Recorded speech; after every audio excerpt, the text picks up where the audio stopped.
The candles had been burning for 20 minutes before anyone thought to dim the overhead lights, and by then my mother had already cried twice. Once when my brother walked through the door, and once when my father stood up and called him the best thing our family had ever done right. I was sitting across from my husband, and I remember watching the candlelight catch the rim of his wine glass. He hadn't touched it. He was looking at my brother the way he looks at things at work. Not suspicious exactly, more like attentive. The way you look at something when the details don't quite line up and you're waiting to see if they will. I didn't think anything of it, not yet. My brother's name is Spencer. He's 4 years older than me, which made him 34 that night. Our parents had planned the dinner for weeks. My mom called it a homecoming celebration, which I thought was a little much, but she'd bought the good tablecloth and made her pot roast and set out Grandma Irene's candlesticks, so I knew better than to say that out loud. Spencer had been living in Houston for 6 years. He worked in energy consulting, or that was what we'd always been told. He wore good clothes when he came home. He sent birthday cards with cash tucked inside. He called every Sunday, though the calls got shorter as the years went on. My parents never seemed to notice that, or maybe they did and just didn't say anything. My husband's name is Miles. He's a forensic accountant. He works mostly on fraud cases, insurance claims, corporate audits, embezzlement investigations. He doesn't talk about it much at dinner, and I've learned not to ask. But I've also learned, in 7 years of marriage, what it looks like when something catches his attention. His jaw doesn't change. His expression doesn't change. He just goes very, very still. He went still about 40 minutes into dinner. My mom was asking Spencer about a project he'd mentioned, something about an offshore pipeline contract, which I hadn't fully understood when he'd described it on the phone months before, and I understood even less now. Spencer was answering. He was good at answering. He always had the right amount of detail, enough to sound credible, not so much that anyone could poke holes in it. I'd always admired that about him. I thought it was confidence. Miles picked up his fork, put it down, picked up his wine glass, took one sip. Then he leaned toward me slightly, not enough for anyone to notice, and said very quietly near my ear the project he's describing. Ask him which firm the environmental review went through. I turned to look at him. He was already looking back at my brother. Why? I said, low enough that only he could hear. Just ask him. I didn't ask, not right then. I told myself it was nothing. Miles had a habit of finding inconsistencies in things that turned out to be perfectly normal, and I wasn't going to disrupt my mother's homecoming dinner over something that might be nothing. Spencer was laughing at something my dad had said. My dad was refilling his glass. Everything looked fine. But the thing about Miles is that he doesn't say things like that without a reason. On the drive home, I asked him what he meant. He was quiet for a long moment, long enough that I thought he was going to let it go. Then he said, the project he described, the timeline, the regulatory process, the way he talked about the contracting structure. It didn't track. What do you mean, it didn't track? I mean, the details were off, not wildly, but the kind of off that happens when someone has read about something rather than lived it. I sat with that for a while. The highway was dark, and the radio was off, and I could hear the sound of the tires on the road. You think he was making it up? I think something doesn't add up, Miles said. I could be wrong. You're usually not. He didn't say anything to that. I want to be clear about something. I loved my brother. I still love my brother. He was the person who taught me to ride a bike, who sat outside my door when I had my first real heartbreak at 16 and didn't say anything, just slid a bowl of cereal under the door because he didn't know what else to do.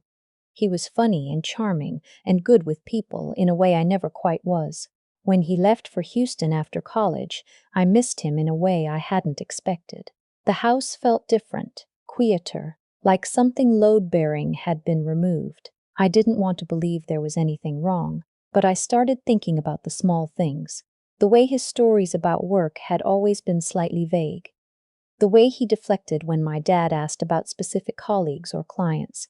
The way he'd change the subject smoothly and without apparent effort whenever things got too detailed. I'd always attributed it to modesty, or maybe to a kind of professional discretion.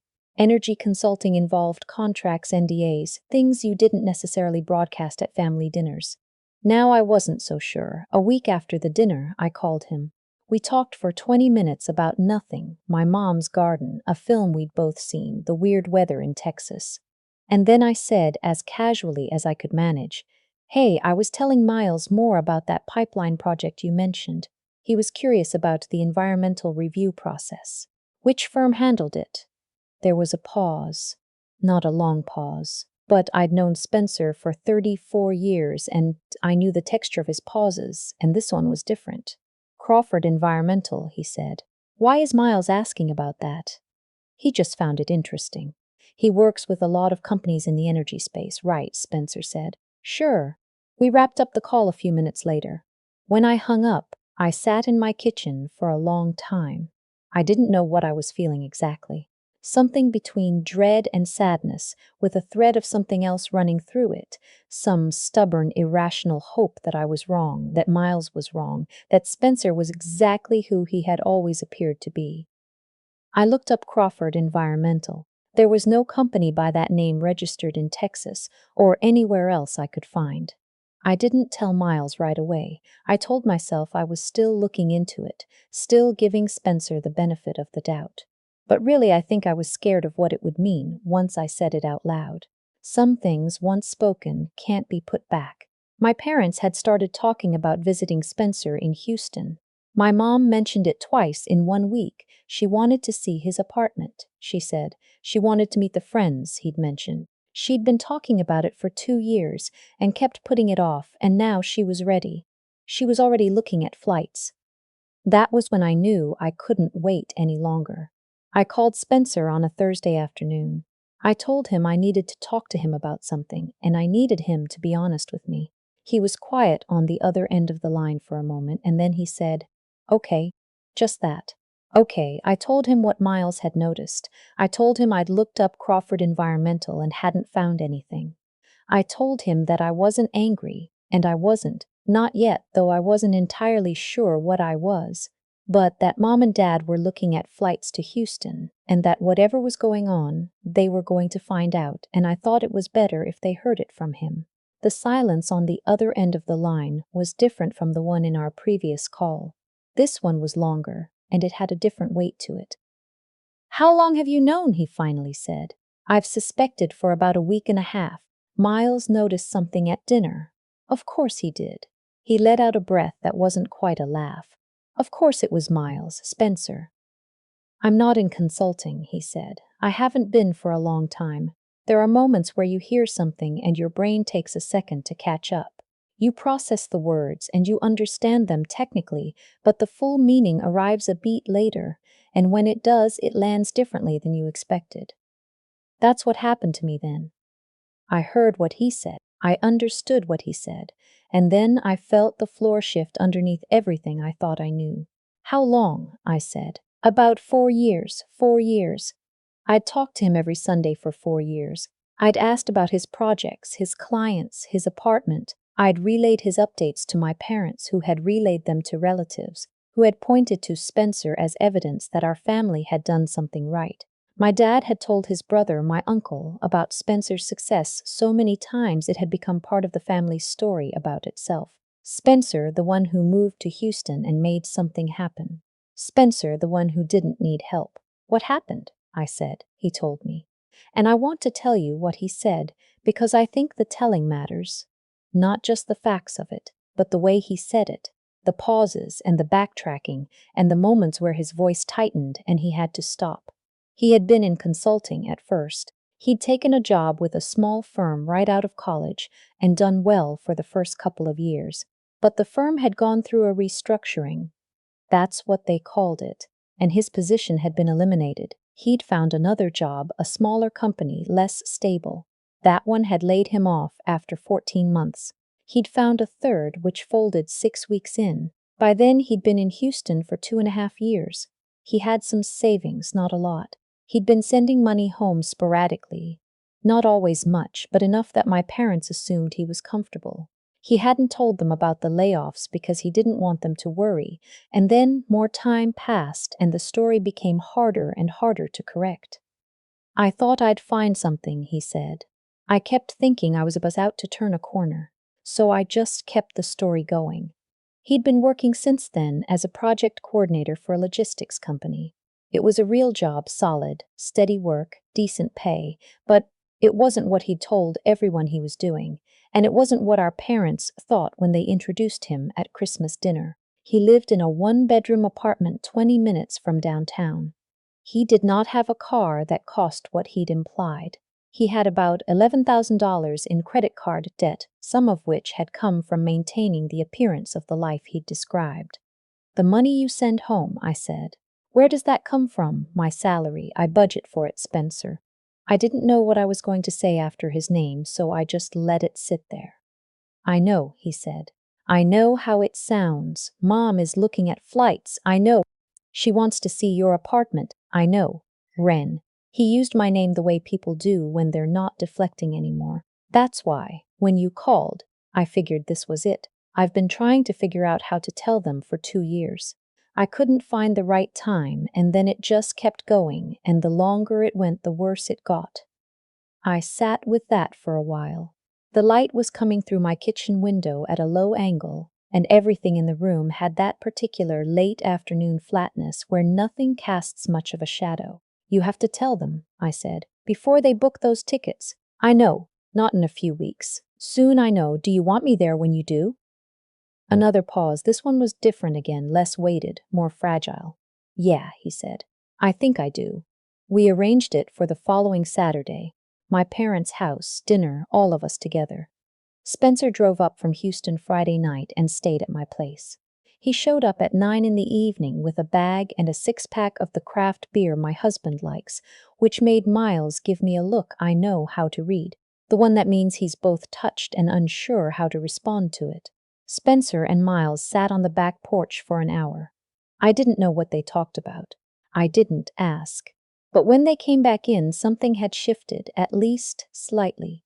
Some of the stiffness had gone out of Spencer's shoulders. We made breakfast the next morning, all 3 of us, and didn't talk about any of it, which was the right call. At my parents' house that evening, my mom had made dinner again. She always made dinner when Spencer came home. My dad opened a bottle of wine. We ate for a while, and then Spencer set down his fork and looked at our parents across the table. I have to tell you something, he said, and I need you to let me get through all of it before you respond, because if I stop, I don't know if I'll be able to start again. My mom looked at him, my dad looked at him, and then they both looked at me. Ren knows, Spencer said. I asked her to be here. My dad set down his wine glass.